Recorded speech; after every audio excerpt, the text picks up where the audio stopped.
ಬೆಳಗಾವಿ ಜಿಲ್ಲೆಯ ಮೂಡಲಗಿ ತಾಲೂಕಿನ ಕಲ್ಲೊಳ್ಳಿ ಗ್ರಾಮದಲ್ಲಿ ಶ್ರೀ ದರಿದೇವರ ಹೊಳೆಗಂಗಾ ಮಾತಾ ಸೈಲೇಜ್ ಮೇವಿನ ಘಟಕಕ್ಕೆ ಬಂದಿದ್ದೀವಿ.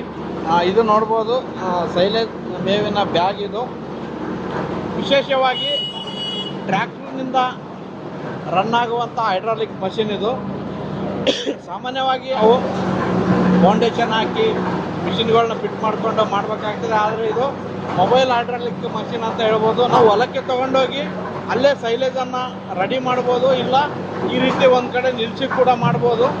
ನೋಡ್ಬೋದು, ಇಲ್ಲೆಲ್ಲ ಮೇವನ್ನು ಹಾಕ್ತಾ ಇದ್ದಾರೆ. ಇದು ಟ್ರ್ಯಾಕ್ಟರ್ನಿಂದ ಚಾಲನೆ ಆಗ್ತಾಯಿದೆ. ಆಟೋಮೆಟಿಕ್ಕಾಗಿ ಮೇವು ಲಿಫ್ಟ್ ಆಗ್ತದೆ. ಲಿಫ್ಟ್ ಆದಮೇಲೆ ಈ ಬ್ಯಾಗ್ಗೆ ಬಂದು ಬೀಳ್ತದೆ. ಬ್ಯಾಗ್ಗೆ ಬಂದಿದ್ಮೇಲೆ ಹೈಡ್ರಾಲಿಕ್ ಪ್ರೆಸ್ ಆಗ್ತದೆ. ಹೈಡ್ರಾಲಿಕ್ ಪ್ರೆಸ್ ಆದಮೇಲೆ ಈ ಕಡೆ ಬ್ಯಾಗ್ಗಳು ರೆಡಿಯಾಗಿ ಬರ್ತವೆ. ಈ ರೀತಿ ಪ್ಯಾಕಿಂಗ್ ಮಾಡಿ ಇದನ್ನು ರೈತರಿಗೆ ಕೊಡೋ ಕೆಲಸನ ಮಾಡ್ತಾ ಇದ್ದಾರೆ. ಇದು 350 ರೂಪಾಯಿಗೆ ಒಂದು 50 kg ಬ್ಯಾಗ್ ಸೈಲೇಜ್ ಸಿಗ್ತದೆ. ನಿಮಗೂ ಕೂಡ ಈ ವಿಶೇಷವಾದಂಥ ಸೈಲೇಜ್ ಬೇಕಾದರೆ ಮತ್ತು ಈ ಹೈಡ್ರಾಲಿಕ್ ಯಂತ್ರದ ಬಗ್ಗೆ ಹೆಚ್ಚಿನ ಮಾಹಿತಿ ಬೇಕಾದರೆ ಸಂಪರ್ಕ ಮಾಡಿ. ನಮಸ್ಕಾರ.